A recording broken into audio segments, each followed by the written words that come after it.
Bueno, después de esta semana de una cascada de solicitudes de licencia en el legislativo para correr por un cargo de elección popular en el 2027, adelantándose, por supuesto, a los tiempos que marca la ley, muy bien viene a colación un tema que se puso aquí sobre la mesa la semana pasada, sobre la impugnación de reformas federales como la reforma de injerencia extranjera y la que aplaza la elección judicial. ¿Por qué esto le está dando municiones a la oposición, que es algo que se ha debatido durante la semana? ¿Cuál es el peligro? ¿Cuáles son las trampas que se están viendo en la ley? Al menos eso es lo que dijo aquí el diputado priista Rubén Moreira la semana pasada. ¿Qué debe de saber el ciudadano? Así que precisamente le agradezco muchísimo su presencia. Rubén, bienvenido. Muy buenas noches a todas, a todos. Gracias por estar aquí. También Alejandra Barrales, senadora del Movimiento Ciudadano, nos visitas nuevamente hoy. Gracias, Alejandra. Con mucho gusto, Monique. ¿Cómo estás, senadora? Y ahora de manera virtual, el diputado Federico Doring de Acción Nacional. ¿Qué andas en Veracruz, Federico? Buenas noches. Y buenas noches, Mónica. Un saludo a todos. Estoy aquí en Jalapa, Veracruz, en el estado donde se intimida, se amedrenta y se hostiga al periodismo, como ya estuvo información brevemente hace unos minutos. Así es, pues muchísimas gracias por estar con nosotros, Rubén. Vamos a arrancar de lleno con lo que tú planteaste la semana pasada y que pusiste sobre la mesa y que además también con el senador Luis Armando Melgar del Verde Ecologista hace unos momentos conversábamos al respecto. Esto de frenar o revertir de alguna manera las leyes federales que se aprobaron, porque tú dices hay muchas trampas en la ley que no estamos viendo. ¿Cómo cuáles? A ver, primero hay que tener claro que en el 2027 y el 2030 la oposición no va a competir contra Morena, va a competir contra el gobierno y en algunas partes contra el crimen organizado, o en muchas partes contra el narcotráfico. Eso es lo primero. Lo segundo es que Morena va a hacer todo lo posible por quedarse en el poder y el gobierno la va a apoyar. Y hay una serie de reformas legislativas desde hace tiempo que están construyendo esa posibilidad para ellos. Hace unas semanas votamos en la Cámara de Diputados básicamente tres cosas. Pasar la elección del Poder Judicial al 2028. Sí, pero hay una pequeña trampa. Pusieron en el mismo día la revocación de mandato de la presidenta. Entonces la presidenta va a poder hacer campaña al mismo tiempo que se va a renovar una parte del Poder Judicial y 4 entidades federativas, que no es cosa menor, está hablando más del 10%. Segunda reforma es esta comisión de idoneidad, que es una comisión para lavarse la cara, porque ellos mismos dicen quién no es idóneo para ser candidato. Es para lavarse la cara a ellos. Y la tercera, que es muy peligrosa, esta posibilidad de anular una elección por algo tan abstracto, pero tan general como una interferencia extranjera. Con ese motivo pueden anular de una elección desde un municipio hasta la presidencia de la República. Y eso es un instrumento que hoy tiene Morena en sus manos. Y hay gente que dice, bueno, no pasó la ley secundaria. Eso es todavía más peligroso, porque un juzgador puede agarrarse de la reforma constitucional e interpretar. Claro. Ahora, es bueno que los partidos políticos impugnemos esto. ¿Quién puede impugnarlo? Los partidos políticos. Lo pueden impugnar. Entonces es en esa cancha, Alejandra, en los partidos políticos más que en el legislativo en este momento. Pues yo creo que de la mano se puede trabajar sin duda. Coincido con este planteamiento que se está haciendo. Me parece que de las reformas más peligrosas que recientemente se pudieron aprobar, sin duda yo me quedaría con esta que abre la posibilidad de que se venga abajo una elección cuando argumentes de manera muy general que hay intervención extranjera. Y efectivamente, como no hay ley secundaria, ahí puedes meter lo que sea, desde un mensaje, un Twitter, un comentario que se haga en redes, televisión, concretamente Estados Unidos. Eso bastaría para echar abajo una elección que no le sea conveniente, que no le sea favorable a Morena concretamente, Sí. al gobierno. Y eso también tiene que ver con algo que en lo que tú has insistido mucho, Federico, al respecto de si viene, por ejemplo, otro señalamiento por parte de los Estados Unidos en contra de una figura que, imagínate, estuviera en campaña en ese momento o se hubiera abierto a las aspiraciones a gobernar un estado, un municipio, eso también se puede considerar como una mala campaña venida del exterior y anular por ende la elección, ¿cierto? Sí, por supuesto. Imagínate tú que perdieran Sinaloa, Morena, pero que durante el proceso constitucional se llegue a un acuerdo de Gerardo Mérida o de Enrique Díaz con la justicia, que se lleven a cabo nuevas extradiciones ante cortes de Estados Unidos de personajes de Morena en Baja California, los que están perdiendo las visas junto con la gobernadora. Cualquier cosa que se dé en las cortes de Estados Unidos en contra de narcos del bienestar, se va a poder alegar que fue una intromisión injerencista e invocar la nulidad. Y yo retomo lo que han dicho muy bien Alejandra y Rubén. Te pongo un ejemplo para bien del riesgo que hay para mal al no existir la ley secundaria.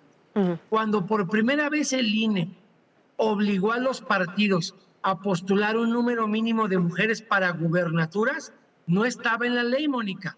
En ese tipo de interpretación que puede hacer, podrían ellos decidir qué valor le dan al tuit, a las sentencias en Estados Unidos, a que el que tú informes que alguien fue requerido por la justicia, a ti te hagan sujeto de la nulidad, porque también hay estos nuevos lineamientos que está sacando el gobierno de censura, donde te quieren a ti poner una mordaza para que, como pasa en Veracruz, tú tengas que decir que todo es tu opinión y no información pública. ¿Para qué? Para luego tratarte de callar a ti, como lo hizo Tania Contreras con la figura de violencia política contra Héctor de Mauleón, cuando avisaba del huachicol fiscal y los oficios de Luis Crescencio Sandoval. Eso también debería ser una batalla en común del PRI, de MC, del PAN. Ahí viene la censura del bienestar electoral. Es lo mismo de dato protegido y lo mismo de Tania Contreras, pero emboscado en la nulidad por intervención extranjera. ¿Qué dices, Rubén? Efectivamente, ese es un riesgo muy grande, porque además es una norma, te digo, tan general, que se presta incluso a que alguien se autoarme una anulación. Alguien de Morena va a ver que no va a ganar.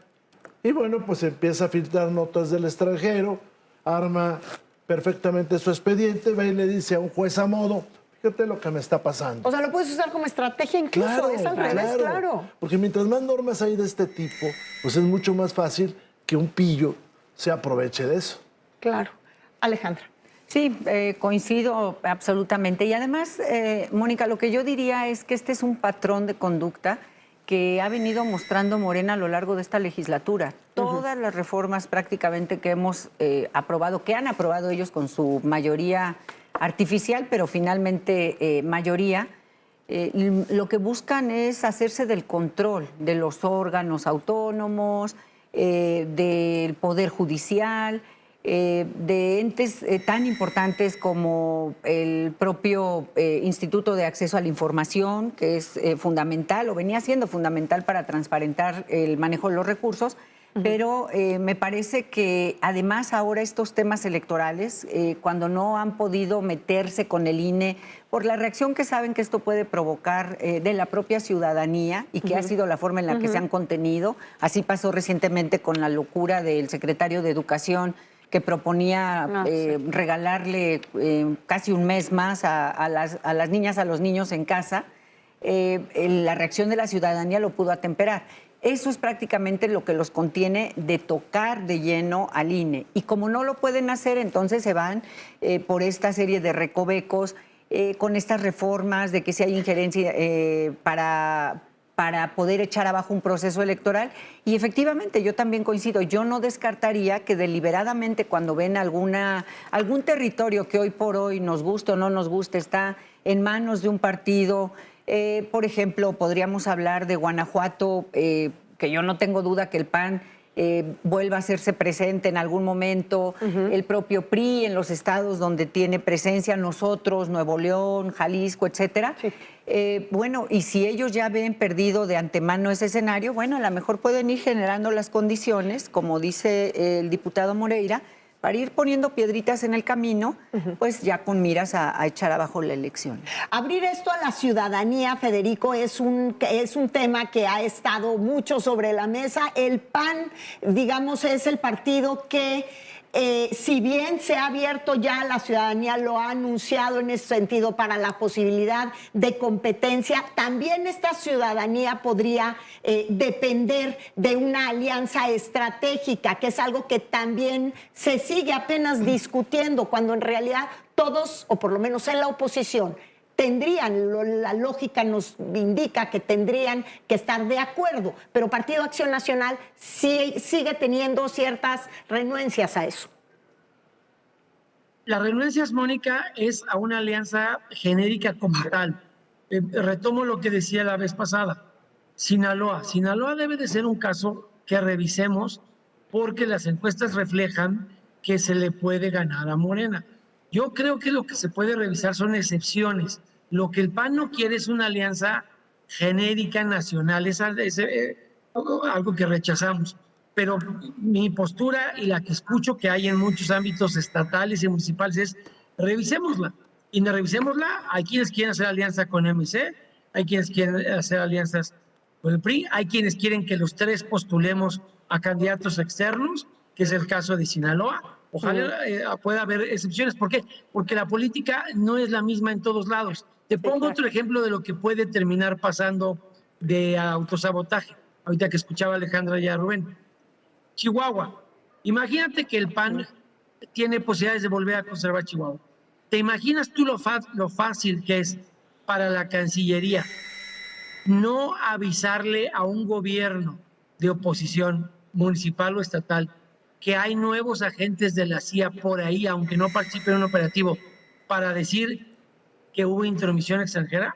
En Chihuahua el riesgo de que revivan la canallada contra Maru Campos como intervención extranjera es un riesgo que existe. Y yo creo que en muchos casos los liderazgos emergentes, no de los partidos, son los que nos pueden forzar a esas excepciones. Si tenemos a alguien que retrata muy bien en la encuesta, o sea, en el caso de Sinaloa, está Manuel Cloutier, el hijo del Maquío. No es panista, fue diputado federal independiente. Le salen las encuestas muy bien evaluado. En eso el PAN no tiene problema en postularle. Lo que el PAN no quiere hacer es este reparto, diría yo, mecánico, artificial de posiciones. Pero abiertos estamos a encontrar puntos en común a favor de Ciudadanos, por supuesto que sí. Pero depende de lo que se trate, Rubén, de lo que si de lo que se trata es unirse para recuperar esa parte o esa fracción del poder en entidades tan importantes. ¿Cómo entendería entonces el PRI esta alianza genérica de la que el PAN habla en voz de Federico en este caso? A ver, yo creo que lo primero es un buen diálogo entre todos los opositores, porque, insisto... ¿Y está sucediendo ya?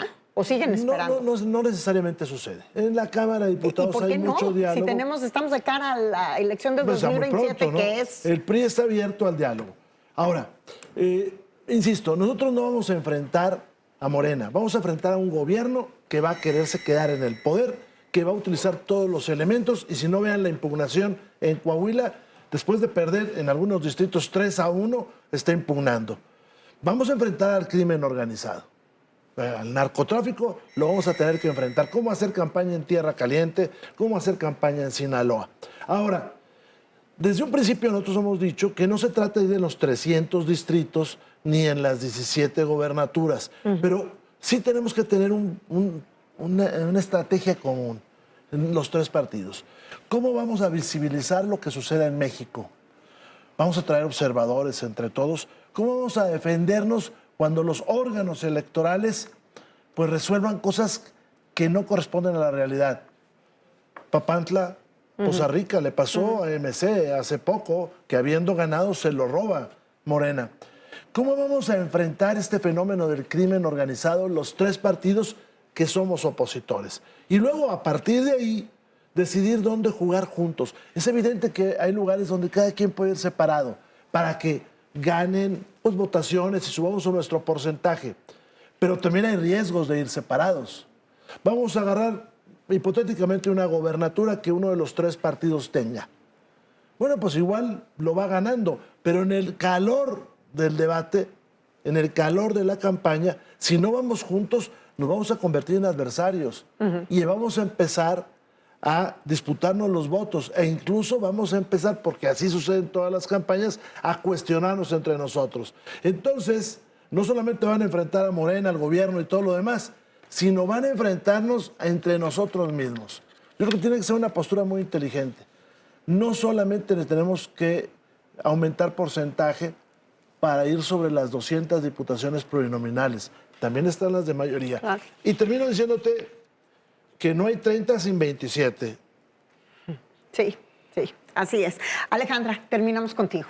Sí, bueno. ¿Qué tan abiertos están ustedes a este diálogo al que apela el Partido Revolucionario Institucional? El PAN también, pero sobre todo el PRI, digo, Alito Moreno, el líder nacional del partido, ha sido muy insistente, pero Movimiento Ciudadano, yo lo comentaba ayer, en la semana pasada, aquí con otro de tus compañeros, suele ser como un fiel de la balanza, pero en realidad, ¿de qué lado van a estar en esta ocasión? Mira, nosotros sin duda siempre estamos abiertos a la posibilidad de dialogar. Nos parece que eso es hacer política, no puedes estar cerrado a platicar, a conocer alternativas, a explorar alternativas.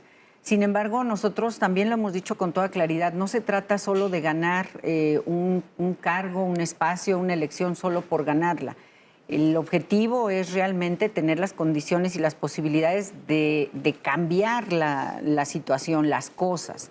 Por eso hemos hablado de la nueva forma de hacer política, que no quiere decir que toda la gente tenga que ser necesariamente nueva, pero sí buscar una forma, una práctica nueva de hacer política, en donde primordialmente sean los jóvenes los que ocupen la mayoría de los espacios. Así lo estamos demostrando en Movimiento Ciudadano, no es solo de discurso que nos abrimos hacia los jóvenes. Pero, sin duda, reconocemos que es importante, es un tema de números. El tema electoral pasa por números y por eso es importante hacer una revisión donde nosotros no nos hemos cerrado en otros momentos a explorar alternativas, pero nos parece que lo que hoy se requiere de congruencia desde las cámaras, desde lo que estamos haciendo hoy. Y de repente vemos que en algunas posiciones el PRI sigue acompañando eventualmente a Morena, en otras condiciones, bueno, prácticamente yo podría coincidir en que el PAN se ha opuesto prácticamente a todo.